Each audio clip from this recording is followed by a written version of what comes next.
Ali Umar, bienvenido a República de Comedia.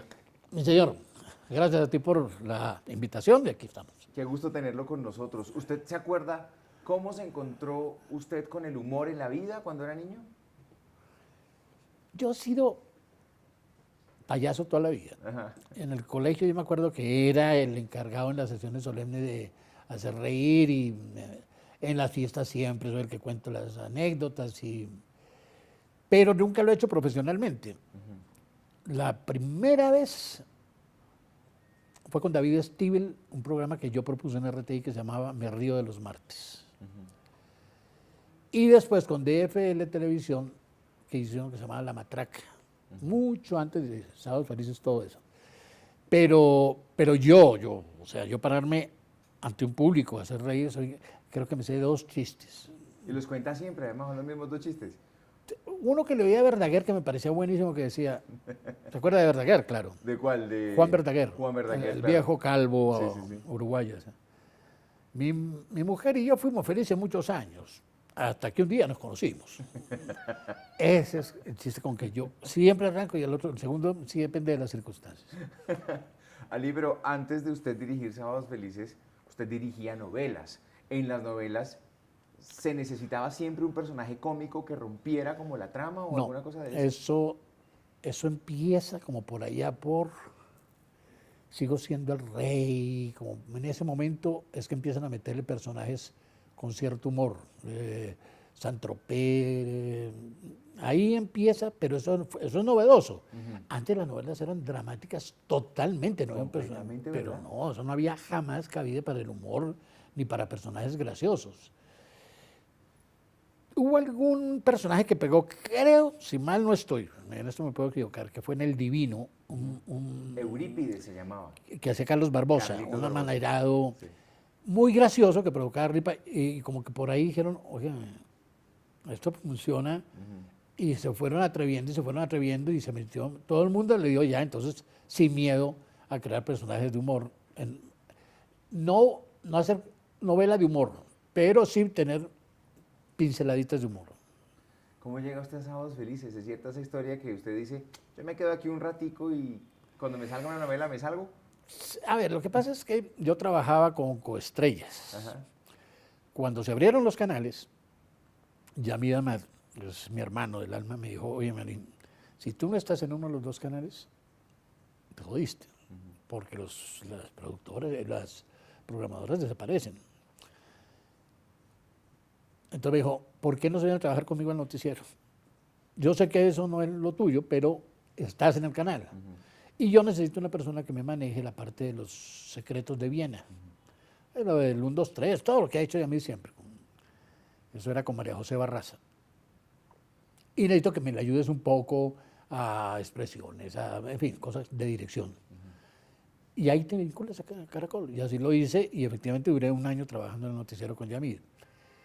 Ahí se produjo el hecho de que se fue J. Mario del programa, se fue como director, porque él se fue a vivir a Miami porque lo habían amenazado. Sí. No sé, entonces venía y hacía los programas como presentador una vez al mes y me ofrecieron a mí dirigirlo. Yo dije, bueno, esto mientras... ¿Me sale otra cosa? Claro, porque yo venía de hacer seriados y novelas y todo eso. Dije, es como un escampadero. Y el escampadero duró 20 años. Ahí, ahí sigo escampando. ¿Cómo se veía Sábados Felices antes cuando usted no trabajaba ahí? ¿Era asiduo televidente? Es que yo no he sido nunca buen televidente. ¿Nunca? Jamás. Ajá. Novelas nunca. Por ahí creo que me cogió Café, Betty, que nos cogió a todos. Pero el resto yo jamás veo, ni siquiera novelas, bueno, ni las que yo hacía. Noticieros, yo soy mucho de noticieros, programas de opinión, si acaso. Es que yo soy medio mamerto y medio serio y medio... Bueno, pero ahora que está al frente de Sábados Felices hace tanto tiempo, sí lo tiene que ver. ¿Qué significa Sábados Felices para nuestra televisión, por ejemplo? Yo creo que yo definiría Sábados Felices como una costumbre de los colombianos. ¿Qué más hace un colombiano promedio de sábado a las 9 de la noche, 8 de la noche? Los jóvenes no. Nosotros nunca hemos tenido audiencia juvenil porque un joven a las 8 de la noche el sábado no va a estar en su casa. nosotros tenemos una deserción muy grande entre los 15 y los 25 años. Antes de los 15 son fanáticos del programa y después de los 30 otra vez vuelven al redil. Tal vez lo más emocionante es sobre todo fuera del país.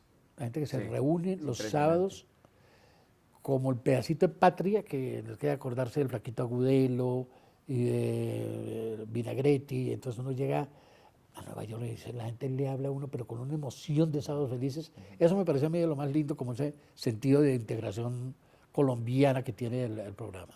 En este escampadero tan largo, ¿usted ha detectado de qué se ríen los colombianos por medio de Sábados Felices? Es curioso, nos reímos de todo menos de nosotros mismos.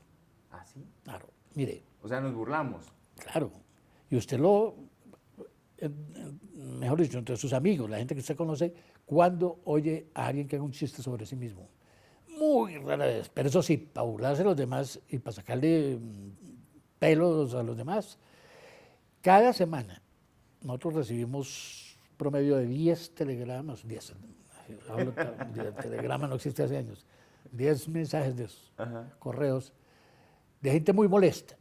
O porque se hizo un sketch con las enfermeras, entonces la Asociación Nacional de Enfermeras protesta. Si salió un cura, protesta la curia. Si salió un médico, protesta. No se podría hacer humor, porque es que la gente no ha podido entender que es que nosotros cuando mostramos a un cura, no es al clero, es ese cura que era loco, que se le olvidaban las cosas y todo, pero es decir, el chiste es eso. Ahora, obviamente todos, en el humor, la gracia es la exageración, porque si uno no exagera, no hace reír. La exageración en la situación, la exageración en los gestos, todo eso es lo que provoca la risa. Entonces, los colombianos a veces somos muy curiosos, nos reímos mucho, pero que no nos toquen lo nuestro, porque ahí sí nos volvemos serios. O sea, no tenemos la capacidad de burlarnos de nosotros mismos. No lo tenemos. Ok. Ali, en Sábados Felices pasa ese fenómeno, pues, Sábados Felices fue el programa que nos mostró a nosotros los chistes en la televisión. ¿Ha cambiado la forma de echar chistes de los colombianos en todos estos años? Totalmente. Bueno, no, pero hay que ser honestos. Antes de Sábados Felices, a ver, el humor en Colombia tiene varias etapas. Uno, cuando los medios masivos no eran tan importantes, se hacía en el teatro. Había un señor que se llamaba Campitos. Campitos hacía parodias políticas y llenaba los teatros. Un señor que se llamaba Los Tres Reyes Vagos, que eran Rojas Pinilla, Pérez Jiménez y Perón, creo. Eran tres dictadores. Sí. Y él hacía montaje teatral y siempre hacía cosas muy, muy sardónicas y muy punzantes de la cosa política. Cuando llega a la radio con toda su fuerza entran los Chaparrines, los Tolimenses, Montecristo y Eber Castro. Pero ahí el humor político no existía, para nada. El humor político en la radio empieza con Humberto Martínez, el papá del fiscal, ex fiscal. Humberto Martínez Salcedo hacía un programa que se llamaba El Corcho y otro después se llamaba Jipique, que eran unos noticiarios de humor muy, muy violentos, pero venenosos. Y en la televisión todavía no llegaba, nada, por ahí no se tocaba. Una vez se atrevieron a hacer un chiste, que fue famoso además, que era un tipo que iba a parquear el carro junto al Senado, y después se dijo, no, ahí no puede dejar el carro. Dijo, ¿por qué? Porque aquí queda el Senado. Dijo, uy, no me lo roban. ¿Se sabe los chistes?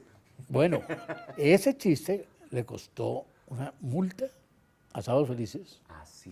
Entonces eso quedó prohibido. Nada que tocara el espectro político podía hacerse. Como el país se abrió, el país se fue abriendo y fue aceptando mucho el lenguaje mismo. Cuando yo hacía televisión no se podía decir no joda, pero ni se le podía pasar por la mente, ni decir pendejo siquiera. Hoy en día uno oye esas novelas y, no, Dios mío, eso parece lenguaje patibulario.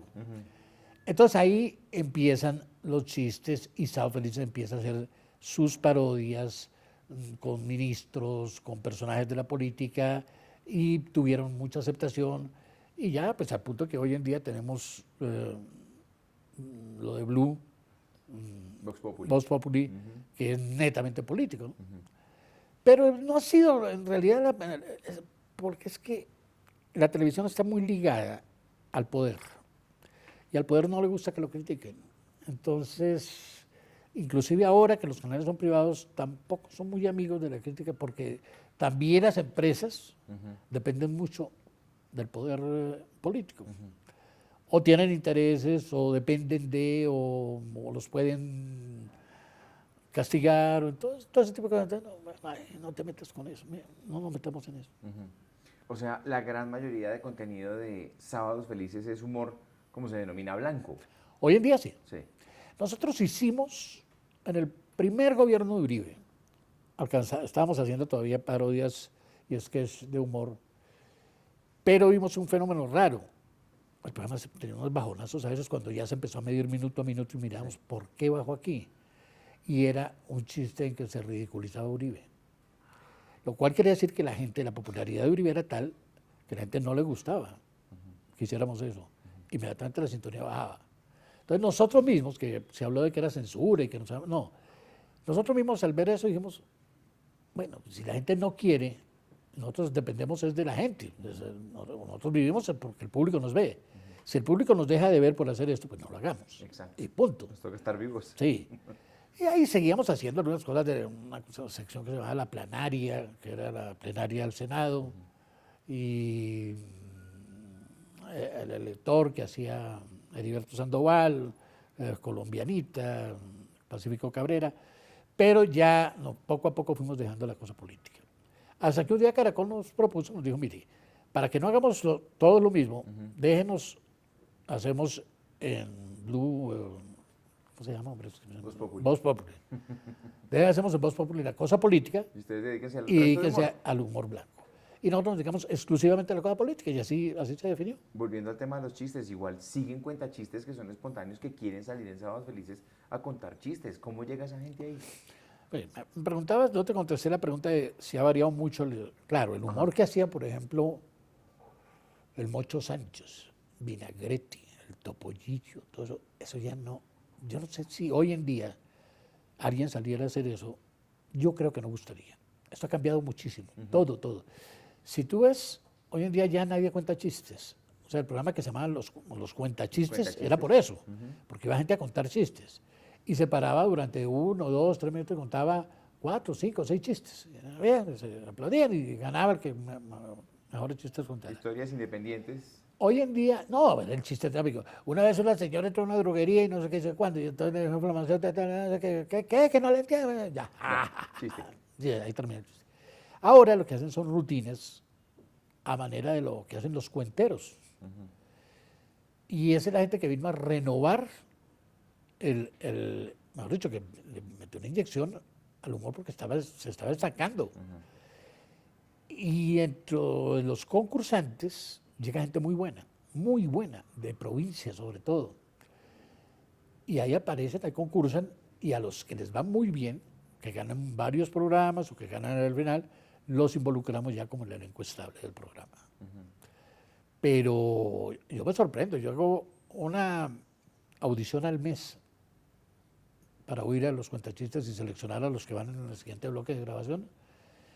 Y se aterra uno de ver la creatividad y el ingenio. También, ojo, cuando llegan 60 personas a presentarse, 40 son muy malos. Sí, claro. Pero muy malos. Uno se los tiene que aguantar porque hay que darle oportunidad a la gente. Pero es que si uno no los oye a todos, nunca va a saber cuáles son los buenos. Pero siempre salen 10, 12, de cada jornada de esas 10, 12 que valen la pena. Y algunos que son muy buenos. Este es un país desigual, polarizado, que abusa de sus niños y de sus mujeres, pero tiene el programa de humor más antiguo al aire y un festival internacional del humor que no tiene dos en el mundo. ¿Por qué pasa eso? Yo creo que es como una defensa. Los colombianos, mejor dicho, había una sección, había una revista que se llamaba Selecciones y tenía una sección que se llamaba La Risa, Remedio Infalible. Nosotros, yo creo que la mejor manera que tenemos para no sentarnos a llorar de todo lo que nos pasa es mamar gallo, reírnos. y entonces le sacamos chiste a la peor tragedia, es decir, aquí se cae un edificio y mañana ya hay 30 chistes sobre el edificio que se cayó, sin importarnos cuántas vidas costó ni nada. Ya como una catarsis, la gente... uf, porque si piensa en la tragedia, es decir, es que nosotros vivimos rodeados de tragedia todo. Usted oiga los noticieros, vea un periódico, oiga la radio y es una tras otra. Robo de 30.000 millones, no sé qué sé cuándo, se cayó el puente, no sé cuándo, se vino abajo la montaña, no sé qué, se llevó no sé cuántas casitas, abusan de un niño, no sé qué, mataron. No sé. Y la próxima semana más cuentachistes. Entonces, ¿qué pasa? Reírnos. Reírnos. Es como ese cuento de que somos los más felices. No, yo creo que somos los más hipócritas. Nos tapamos el dolor y la tragedia que llevamos adentro, nos tapamos con risa. Pero si nos hurgaran por dentro y nos miraran de verdad como somos, yo creo que muy lejos de ser felices. ¿Cómo puede uno ser feliz? Cuando usted sale y ve una señora cargando un niñito de meses, diluviando, parada en una esquina porque no tiene cómo transportarse, y eso... ¿Alguien puede ser feliz rodeado de eso? Porque no es su caso. Todo lo que nos rodea es así. Muchas gracias, Ali. Muchas gracias, Ali, por estar en República de Comedia. Yo creo que quedó como completico, ¿no? Muy chévere. Uf.